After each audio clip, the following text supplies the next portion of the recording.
Hello, good morning बच्चों. Today we are going to discuss about the respiration chapter. ठीक है बच्चों, और क्लास 7 इस वीडियो में हम लोग रिस्पायरेशन चैप्टर के बारे में स्टडी करेंगे कि रिस्पायरेशन क्या है और वो ह्यूमन बीइंग में स्पेशली किस प्रकार से होता है. So let us understand. इस वीडियो में हम लोग क्या क्या डिस्कस करने जा रहे हैं. Let's have a look respiration in human being, यानी कि ह्यूमन बीइंग में किस तरह से रिस्पायरेशन होता है and what are the parts involved in the human respiratory system. Okay, इसके बाद हम लोग देखेंगे कि मैकेनिज्म क्या होता है रिस्पायरेशन करने का, what is the mechanism of breathing and breathing rate क्या होता है वो समझेंगे, और क्या डिफरेंस है रिस्पायरेशन और ब्रीदिंग के बीच में. ये सारे पॉइंट्स को बच्चों हम लोग आज डिस्कस करेंगे. Let us understand one by one all the topics. सबसे पहले बच्चों हम लोग सीखेंगे कि रिस्पायरेशन किसे कहते हैं. What is respiration. तो बच्चों respiration is a process. Respiration क्या है, तो यह एक वैसी प्रक्रिया है by which all the living organism get energy from their digested food. है ना. जब पिछले चैप्टर में हम लोगों ने पढ़ा कि भोजन जो है डाइजेस्ट हो जाता है और डाइजेस्ट होने के बाद जो है उससे हम लोगों को एनर्जी मिलती है. तो बच्चों एनर्जी किस प्रकार से मिलती है वो हम लोग इसमें रिस्पायरेशन चैप्टर में हम लोग देखेंगे. तो डाइजेस्टेड फूड से एनर्जी बनाने की प्रक्रिया को हम लोग रिस्पायरेशन कहते हैं. जब तक हम लोग जो कुछ भी डाइजेस्ट करते हैं जब उसे एनर्जी नहीं मिलेगा तो वो वेस्ट हो जाता है और हमारे लिए यूजफुल नहीं है. तो उसका यूटिलाइजेशन बहुत ज़रूरी है, एनर्जी के रूप में उसको बनाना और हमारे शरीर के द्वारा उसका इस्तेमाल करना. तो बच्चों respiration is a process by which all the living organism obtain energy from digested food. तो ये रिस्पायरेशन के प्रोसेस में कौन कौन सा पार्ट्स हमारे शरीर का इन्वॉल्व होता है. Let us understand. यहाँ पे मैंने बच्चों फिगर बना के रखा है. You can see the nostril, जो ओपनिंग होते हैं हमारे, जो एक्सटर्नल ओपनिंग्स होते हैं, यहाँ पे छेद होते हैं जिसे नॉस्ट्रिल कहते हैं. और ये नसल कैविटी होता है, यानी कि अंदर वाला जो होल होता है नोज के अंदर में उसे हम लोग नसल कैविटी के नाम से जानते हैं. और ये बच्चों यहाँ पे जो है फेरिंक्स बोला जाता है, इस रीजन को फेरिंक्स बोला जाता है. और यहाँ पे गले के ऊपर वाले इस रीजन को बोलते हैं एपिग्लोटिस.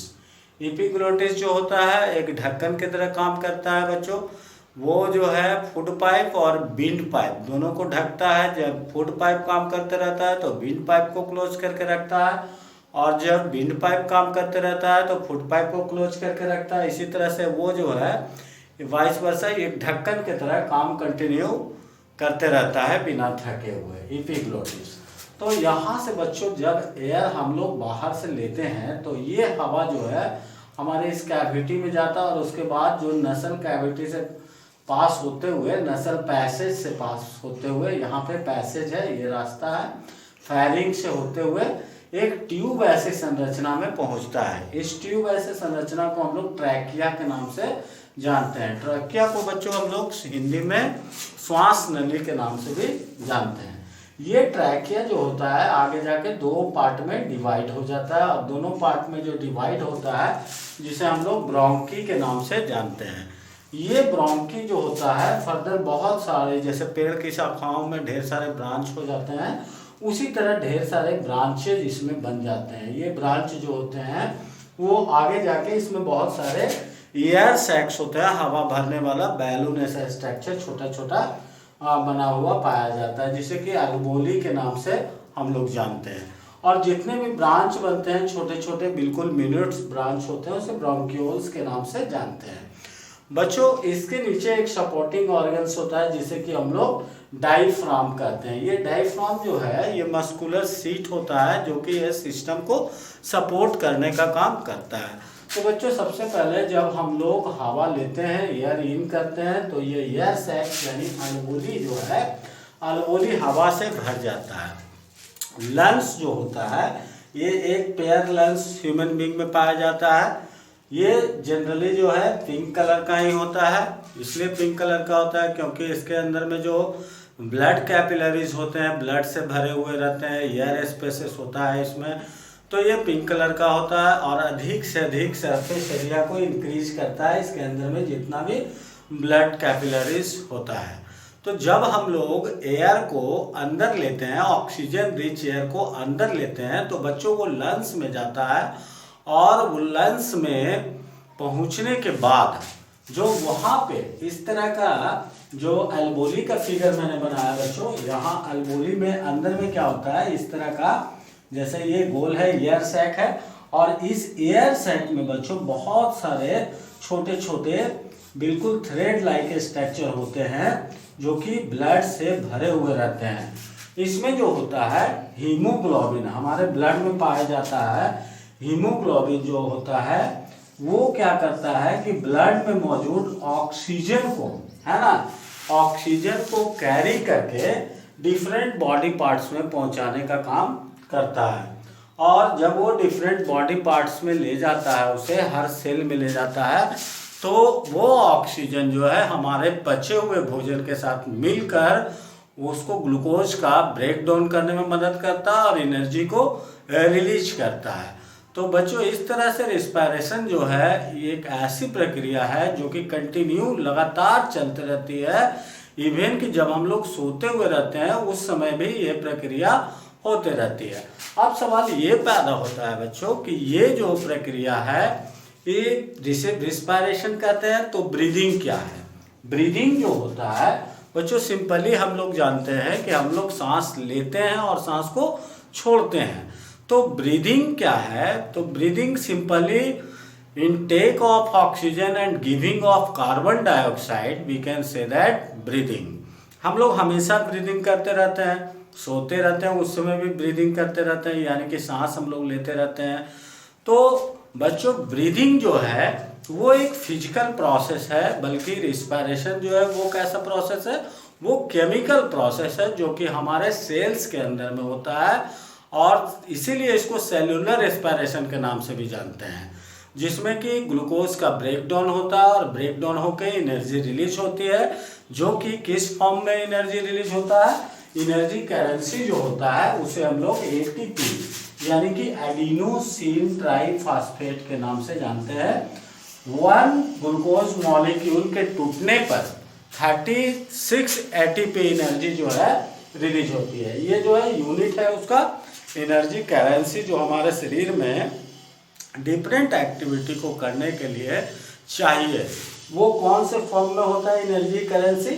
एटीपी के फॉर्म में होता है, जो कि डाइजेस्टेड फूड के ब्रेक डाउन होने के बाद बनता है, हमारे सेल्स में बनता है, माइटोकॉन्ड्रिया में स्टोर्ड होता है।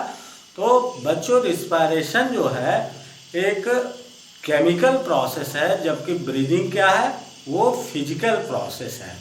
केवल गैसों का आदान प्रदान, only gaseous exchange take place during the breathing. Breathing में केवल गैसियस एक्सचेंज होता है, लेकिन रिस्पायरेशन में क्या होता है, many enzymes are involve in the process of respiration. Respiration की प्रक्रिया में बहुत सारे एंजाइम्स जो होते हैं इन्वॉल्व होते हैं, और ये जो है ऑलमोस्ट 10 स्टेप में, लगभग जो है 10 स्टेप में होता है, जिसके कि क्रेब साइकिल्स के नाम से जाना जाता है, क्रैबहैंस या साइट्रिक एसिड साइकिल के नाम से जाना जाता है। तो ये 10 स्टेप कंप्लीट करके अल्टीमेटली एनर्जी जो है रिलीज करवाया जाता है, जिसमें कि बहुत सारे एंजाइम्स काम करते हैं। तो ये बिल्कुल कम्प्लीटली केमिकल प्रोसेस है। ब्रीदिंग के प्रोसेस में क्या होता है बच्चों कि ब्रीदिंग जो है रिक्वायर एनर्जी कंज्यूम करता है, लेकिन रिस्पायरेशन में एनर्जी कंज्यूम तो होता ही है कुछ प्रोसेस करने में, लेकिन वो एनर्जी जो है प्रोड्यूस करता है, एनर्जी को प्रोड्यूस करने का काम करता है। लेकिन ब्रीदिंग क्या करता है, एनर्जी को कंज्यूम करता है। ब्रीदिंग के प्रोसेस को करने के लिए भी हमें एनर्जी चाहिए, लेकिन रिस्पायरेशन के प्रोसेस को करने के लिए क्या है, एनर्जी तो चाहिए, लेकिन एनर्जी बहुत ज़्यादा ये प्रोड्यूस करता है।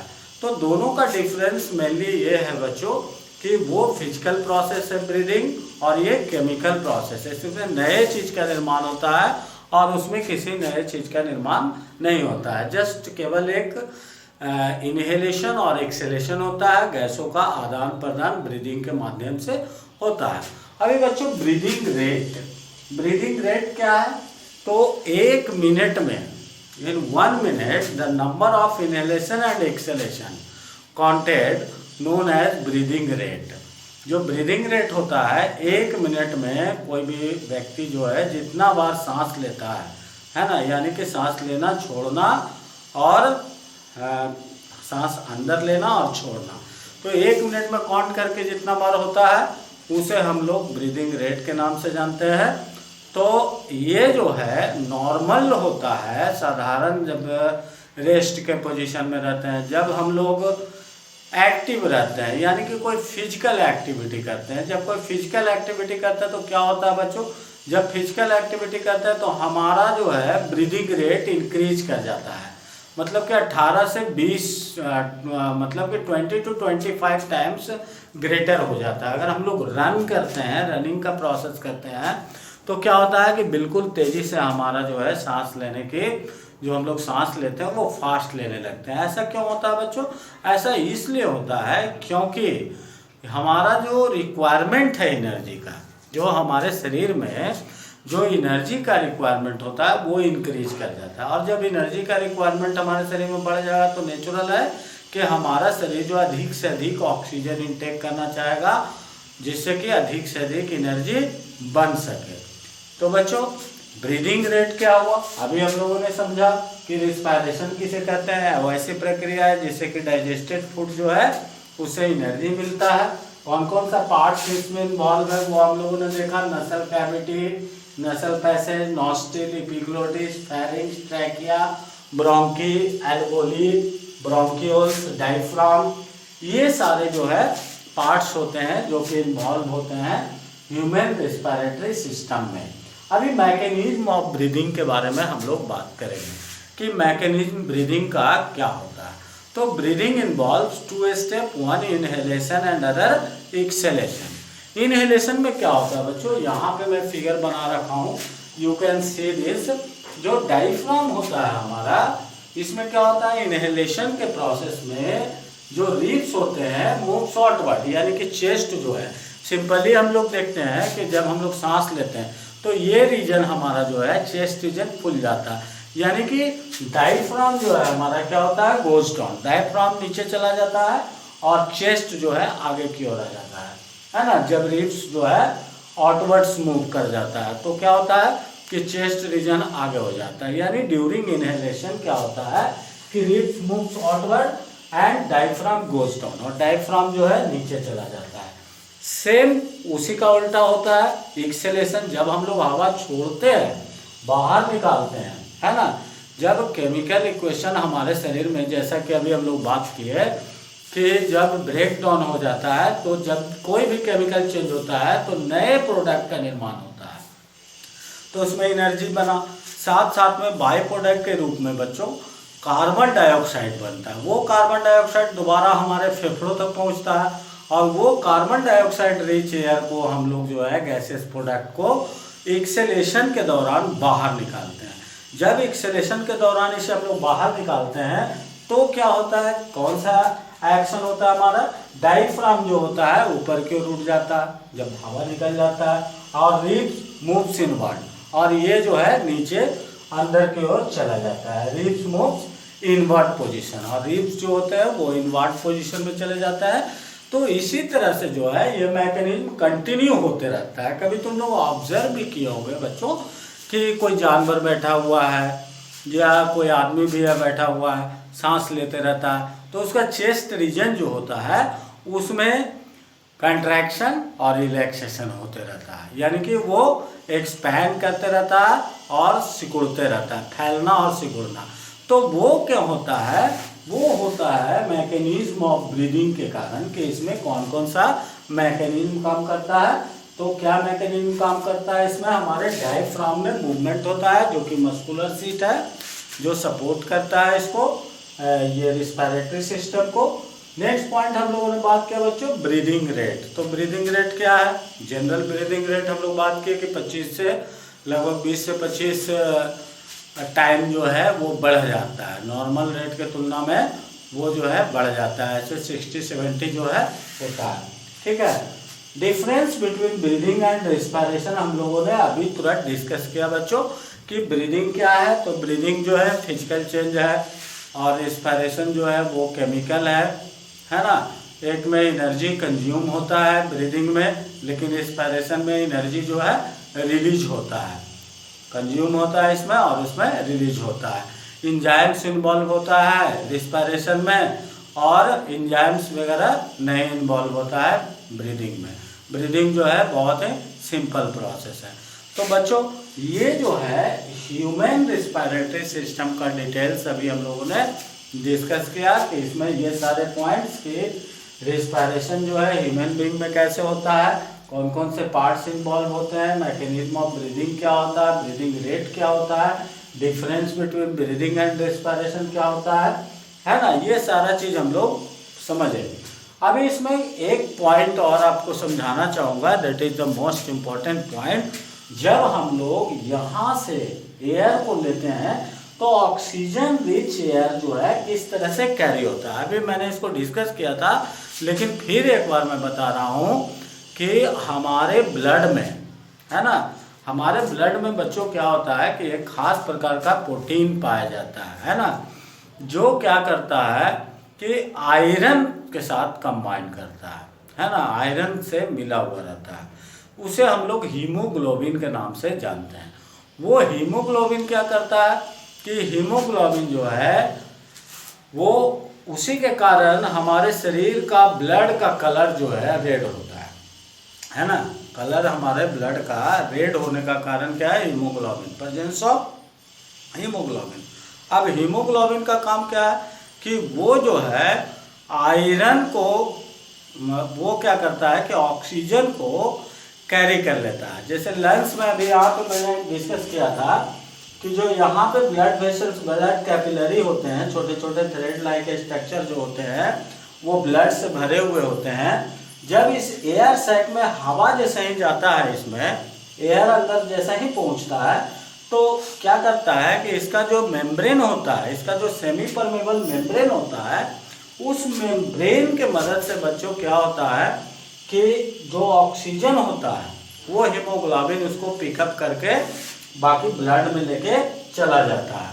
और जो केमिकल रिएक्शन होता है, जैसे अभी हम लोगों ने बात किया क्रेब्स साइकिल्स के बारे में कि रिस्पायरेटरी सिस्टम में जो रिस्पायरेशन होता है जिसको सेलुलर रिस्पायरेशन कहते हैं, जब ग्लूकोज का ब्रेक डाउन ऑक्सीजन की मदद से होता है। तुम लोग ये बात भी जानते हो बच्चों कि ऑक्सीजन जो होता है जलने में सहायक होता है। किसी भी चीज़ को जब हम लोग जलाते हैं तो उसको सपोर्टर है, oxygen is the supporter of burning, जलने में सहायक होता है। उसी तरह से हमारे शरीर में भी जो फूड होता है उसका स्लो कंबशन होता है, उसका जलना यानी कि ब्रेक डाउन होना, वो धीरे धीरे धीरे धीरे उसका ब्रेक डाउन हो जाता है। और फिर क्या होता है कि एनर्जी उससे रिलीज होती है और बाई प्रोडक्ट कुछ रिलीज होता है। तो वो ऑक्सीजन आखिर हमें मिलता कहाँ है, जो कि जो ब्रेक डाउन हमारा फूड का पचा हुआ भोजन जो है उसका ब्रेक डाउन होता है सेल्स के अंदर में, वो ऑक्सीजन हम लोगों को आखिर मिलता कहाँ से, वो ऑक्सीजन हम लोगों को मिलता है ये रिस्पायरेशन के प्रोसेस से। जब लंग्स में, एयर सैक में, अलवोली में हमारा ब्लड जो है भरता है तो ऑक्सीजन हमें मिलता है। एक बात बच्चों आपको जान के बहुत ही आश्चर्य होगा कि फर्स्ट ब्रीथ क्या होता है। फर्स्ट ब्रीथ किसे कहते हैं, है ना। जब कोई भी बच्चा जन्म लेता है बच्चों, है ना, तो वो कस के रोता है, बहुत जोर से रोता है। हॉस्पिटल में क्या बोलते हैं डॉक्टर, मतलब कि जब डिलीवरी होता है, न्यू बॉर्न बेबी होता है तो बच्चा कस के रोता है। क्यों रोता है, इसके पीछे साइंटिफिक रीजन है बच्चों। क्या रीजन है इसका, लेटेस्ट अंडरस्टैंड, ठीक है। डॉक्टर क्या करता है कि बच्चे को उल्टा ऐसे अपने पाम पे, हथेली पे रख लेता है, ऐसे करके रखता है और उसके पीठ पे ऐसे पैटिंग करता है, थपथपाता है। क्यों करता है, क्योंकि वो लड़का जो है, लड़का या लड़की जो भी हो, वो बच्चा जो है फर्स्ट टाइम पृथ्वी पे आता है और उसका कंसल्ट जो है बिल्कुल फर्स्ट टाइम इन्वायरमेंट में होता है, वातावरण में बिल्कुल पहली बार वो जो है आता है। तो उसका जो रिस्पायरेटरी सिस्टम है वो डायरेक्ट एटमॉस्फेयर के कंसल्ट में आता है और हवा जो है उसके नाक तक पहुंचता है, और हवा जैसे ही इंटर करता है तो उसके लंग्स में वो जाता है हवा। तो अभी तो ये फर्स्ट टाइम में था, पहले से तो मदर्स के साथ ही वो था, उसके पेट में था, लेकिन वो बाहर आके पहली बार दुनिया में वातावरण में आया है। तो जब एटमॉस्फेरिक एयर जो है उसके लंग्स में पहुंचता है तो ये एल्वोली, जो मैंने बोला कि बैलून ऐसा स्ट्रक्चर होता है, वो सभी हवा से भरता है, जिसको भरने के कारण जो है उसमें क्रैम्प्स पैदा होते हैं, उसमें दर्द पेन का अनुभव होता है। वही पेन के कारण जो है बच्चा तेजी से जो है चिल्लाता है ना, रोने लगता है, और वहाँ पे एक सब्सटेंस रिलीज होता है जो कि चिपचिपा होता है, वो लिक्विड होता है जिसको कि हम लोग सल्फैक्टेंट के नाम से जानते हैं। सल्फैक्टेंट क्या कहते हैं बच्चों? सल्फैक्टेंट। ये सल्फैक्टेंट केमिकल जो होता है, लिक्विड होता है, जो कि इसको सबको खुलने में मदद करता है। जितने भी एयर सैक्स इसके अंदर में होते हैं उसके अंदर में हवा भरने में आसानी से फैलने में मदद करता है, डॉक्टर के पीछे से उसको पैटिंग करता है। तो ये बच्चों कुछ फैक्ट थे, हिडन फैक्ट थे जो कि मैंने आपको बताया। अभी रिस्पायरेटरी सिस्टम के बारे में, ह्यूमन बींग्स के बारे में अभी हम लोगों ने बहुत सारे पॉइंट्स पे डिस्कस किया है। ये सारे नाम आपको याद रखने हैं कि what are the different parts involved in the process of human respiration, और what is the difference between breathing and respiration, and what is the mechanism of breathing. जब मैकेनिज्म ऑफ ब्रीदिंग की हम लोग बात करेंगे तो उसमें इनहेलेशन और एक्सहेलेशन दोनों को अच्छी तरह से एक्सप्लेन करेंगे, जिसमें कि मैंने यहाँ पे फिगर भी बनाया है कि diaphragm goes down and diaphragm moves up, है ना। रिब्स मूव्स आउटवर्ड, इनहेलेशन का ये स्टेप है और ये एक्सहेलेशन का स्टेप है।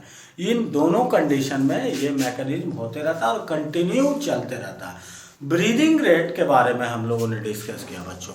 तो ब्रीदिंग रेट जो है सबका अलग अलग होता है। नॉर्मल हेल्दी पर्सन का बराबर होता है, लेकिन बच्चा का अलग ब्रीदिंग रेट है, फीमेल्स का अलग ब्रीदिंग रेट है ना।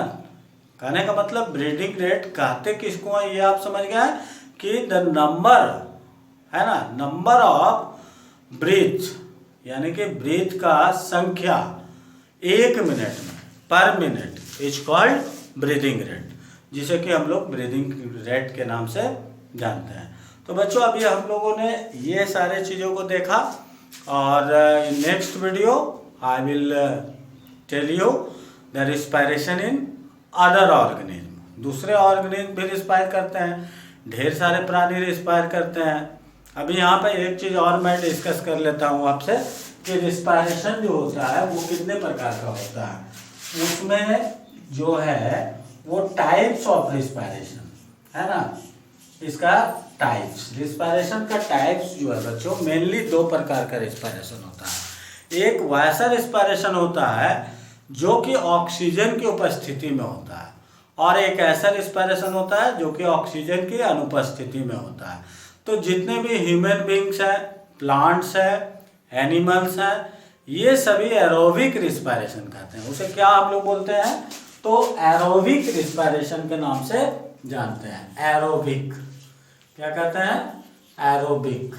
एरोबिक रिस्पायरेशन का मतलब होता है the respiration occurs in the presence of oxygen. जो ऑक्सीजन के प्रेजेंस में रिस्पायरेशन होता है उसको हम लोग एरोबिक रिस्पायरेशन कहते हैं। Aerobic respiration releases much more energy, बहुत ज़्यादा एनर्जी ये रिलीज करता है। जैसा मैंने बोला कि 1 ग्लूकोज मॉलिक्यूल के ब्रेक डाउन करने के बाद 38 ATP, 36 to 38 ATP energy ATP के फॉर्म में रिलीज होती है, ठीक है, एरोबिक रिस्पायरेशन में। और जितने भी प्लांट्स हैं, एनिमल्स हैं, ह्यूमन बींग्स हैं, वो सभी एरोबिक रिस्पायरेशन करते हैं। लेकिन बच्चों एक और जो रिस्पायरेशन होता है जिसे हम लोग कहते हैं एनारोबिक रिस्पायरेशन। एनारोबिक रिस्पायरेशन, ये एनारोबिक रिस्पायरेशन जो होता है वो बिना ऑक्सीजन के मदद के ही होता है। तो ये कैसे होता है और किस में होता है? तो कुछ ऐसे बैक्टीरिया, माइक्रो ऑर्गेनिज्म, फंगस, कुछ ऐसे सूक्ष्म प्राणी होते हैं जिनको की कैपेसिटी होती है, ये क्षमता होती है कि वो बिना ऑक्सीजन के ही सांस ले सकते हैं, उनका फूड का ब्रेकडाउन हो जाता है बच्चों। तो वैसे रिस्पायरेशन को हम लोग एनारोबिक रिस्पायरेशन के नाम से जानते हैं। तो mainly there are two type of respiration, aerobic respiration and anaerobic respiration. Aerobic respiration में क्या होता है कि the respiration occurs in the presence of oxygen known as aerobic respiration, and the respiration occurs without the presence of oxygen is called anaerobic respiration. Or aerobic respiration possessed by all the plants, animals and multicellular organisms mostly, but microorganisms like bacteria, fungus, yeast, algae, these perform the anaerobic respiration. तो बच्चों ये types of respiration भी अभी हम लोगों ने इसमें discuss किया है ना। तो ये सारा रिस्पायरेशन का स्टेप्स है। ये स्टेप्स में ये सारे इस क्लास 7 चैप्टर में ये सारा चीज पढ़ना है ह्यूमन रिस्पायरेटरी सिस्टम में, कि ह्यूमन का रिस्पायरेशन जो है किस प्रकार से होता है। इसमें you remember all this points, mainly parts का प्रोनाउंसिएशन भी ठीक से करना होता है बच्चों। फैरिंग्स इसको बोलेंगे, है ना, ये रीजन होता है थ्रोट रीजन से ऊपर, है ना। फैरिंग्स, नसल cavity, nostril, epiglottis, bronchi, alveoli, bronchioles, diaphragm, ठीक है। ये सारे पार्ट्स का you remember the name of this parts and define all this, okay. In my next video, I will tell you about the respiration in other organisms. Other organisms like frog, insect, grasshopper. There were so many organisms existing in the nature. How they respire? वो लोग कैसे respire करते हैं।